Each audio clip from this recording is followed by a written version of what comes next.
In this tutorial, I'm going to show you how to do this insane face tracking effect. It has a nice amount of blur, it tracks your subject, and it's a really cool effect that you can add in your next music video. But before we get into the video, I want to let you know about my new After Effects plugin, Shake Sauce 2. It's by far the easiest way to apply shake in After Effects. It has a brand new, beautiful UI. It's super responsive. You can make custom presets and import and export them and share with your friends. And best of all, I'll have a link down below with a 7-day free trial. That way you can try it out 100% risk-free. But that's enough talking for right now. Let's get into After Effects and break down this effect. So inside of After Effects, this is the tracking effect I was talking about. You can see it has a nice amount of tracking to Central C's face. There's blur. It kind of has you focus in on the center. I even added these really cool transitions that I'm going to show you how to do here with like this nice distort at the beginning. And I think it's a great way to add just a little bit more energy and make your video come to life. So starting off, this is what our clip looks like before any of the tracking, any of the effects, and then this is kind of what it looks like after. You can see it's more tracked to his face. There's a little bit more blur, energy, and it's overall just a really sick effect. So I'm gonna show you how to do all of that. So starting off, I'm gonna use the tracker window. So if you don't have that open, go up to window and then tracker. And then inside, you're gonna see something that says stabilize motion. You're gonna click that and it's gonna open up this track point. So we wanna focus on Central C's face, but as you can see throughout the video, he blocks his face with his hands. So it's going to be a little bit trickier. I'm going to show you how to kind of work around that. But what I'm going to do is actually just start off by tracking his head here and picking a place with like a lot of contrast. So you can see this black and white, and you can change these boxes. That way it'll track a little bit better. This outside one's basically how much movement can happen. And then this inside one's picking a good selection of the contrast. So you can see we have a little bit of the black and a little bit of the white. And as long as this inner box doesn't go outside of this next box, the outer box, in the next frame, it will track properly, except for when this happens. Because his hands move in front, you're going to have to kind of just take a guess to where you think his head would be. It will look a little odd if you don't track it properly. So we're kind of just gonna follow the movement. You can see how it's kind of just moving to the left over time. And then here we are, we're back, we have his head, and now we can kind of find this corner. And now we can probably just play it and it should track properly. Continue to play it.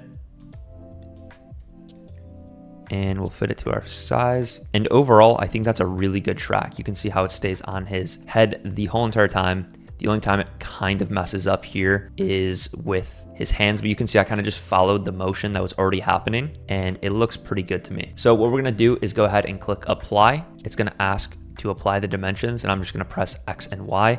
And now you can see it's a lot more stabilized, but now we have this black bar here and it's looking a little weird. So we're gonna go ahead and fix all of that. So getting started, the first thing you can do to get rid of the black bars is adding an effect called motion tile on and changing the output width and height to 200 to 100. And now you can see there's no black bars, but it looks kind of weird because there's like these lines. So what we're gonna do is click mirror edges and that's gonna go ahead and smooth that out a lot already. You can see it's not as noticeable now. You obviously see like a little bit of like this kaleidoscope looking stuff over here. And we're gonna go ahead and blend that and hide that. And I'm gonna show you how to do that. So let's go ahead and keyframe our scale and position and then find where it kind of starts to have that issue. And then I'm just gonna scale in and kind of move the position. That way he's still in the center, but now a little bit more zoomed in. And you can kind of just follow the motion. So as you can see, it really does hide a lot of that motion tile. And then a way to blend this motion a little bit better is turning on the motion blur and then going to toggle switches and modes and making sure the motion blur is on. This is just going to make it look a little bit smoother from the movement perspective. And you can even make it smoother by easing the keyframes. That way there's just a little bit more smooth motion.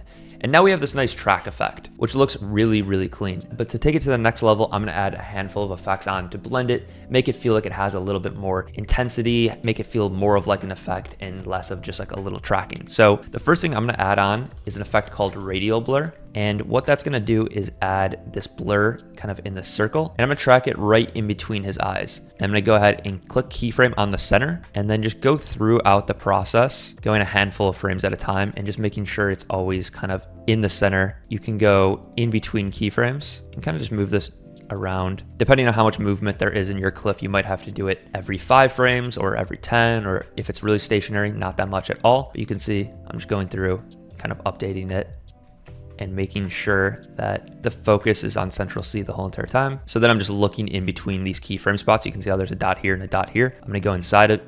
I'm gonna go in between it and just make sure that it's lined up where I want. And the more you do this, the more synced it will be. You don't have to make it perfect, so that's probably good enough for us. Now when we play that, you can see there's this blur focus around Central C, but I don't really like the radial spin kind of blur. I think I'm gonna do something more closer to zoom for this. You can see it will be zoomed in on him, and you can actually play around with the intensity as well. You could keyframe it throughout, but I think that's already having a lot more energy and looking better. I'm gonna change down the number just slightly. And then to kind of go along with this radial blur look, I'm gonna add an effect called chromatic aberrations from Universe. And that's just gonna give a little bit more of like this blur around the edges and kind of lighten stuff up. As you can see, we toggle that on and off. I think that just gives a cool like distortion kind of look. And now this effect's really starting to come together like this. And then to get that kind of distorted look at the beginning, almost as like a transition, I'm gonna use an effect called turbulence displace and keyframe the amount and size to be a little bit smaller and a little bit more intense at the beginning. We'll go forward a handful of frames, keyframe the size up, the intensity down, and then just go a little bit more forward, keyframe the amount down to 0 and the amount up as much as possible. And as you can see here, the lines from the chromatic aberrations are kind of like messed up. So I'm just gonna drag chromatic aberrations all the way up above motion tile, and it's gonna fill that out. And then I'm also gonna easy ease those keyframes I just made. And now it's gonna have a little bit more of like this distort hit right at the beginning. It's something really subtle, but I think it looks really cool. And then I wanna add a little bit of flicker and shake. So to do that, inside of Shake Sauce, I'm gonna make a custom shake, and I'm gonna bring up the amplitude to something like 70 and the frequency to something like 5. That way it has just a little subtle shake, maybe the amplitude down just a little bit. This is what I like about Shake Sauce. You can go ahead and kind of just play with it on the fly. 45 looks cool. Let's go ahead and do like something like 37. Has a little bit of shake, nothing too crazy, but you can see how it kind of tracks his face, but also has a little bit more energy. But what I really came in here to do was add this flicker. I'm gonna turn the flicker amplitude to 0.5 and then the frequency up a bunch. So it has this kind of flashing effect. And I'm actually gonna change down this flicker amplitude, maybe even something a little bit less. That way it just has like this slight flicker in the background. And then I'm just gonna go ahead and save this, and I'll have it linked down in the description. That way, if you guys want this exact preset, you can just download it for free. And I'm gonna name this light flicker with shake. So you guys can go ahead and download that preset for free. You can see how once I save that, it's now down here inside of my Shake Sauce. You guys can go ahead and just click this import button and then import that file that I went ahead and have in the description. That way it will show up here for you guys as well. And then lastly, what I'm gonna do is just add on RSMB and drag that onto my video clip layer. That way it just has a little bit more motion blur and kind of just sells the effect overall. And then just like that, here is our final effect. If you made it all the way to the end of the video, I appreciate you. If you haven't already, drop a like on the video. And if you're not subscribed, be sure to do that. If you want to try out Shake Sauce too, I'll have it linked down below with that 7-day free trial. That way you can try it out, see if you like it. I guarantee if you use After Effects and you like Shake and you like adding energy to your video and saving time, you're gonna love Shake Sauce too. But that's pretty much all I got for you guys in this one. Peace.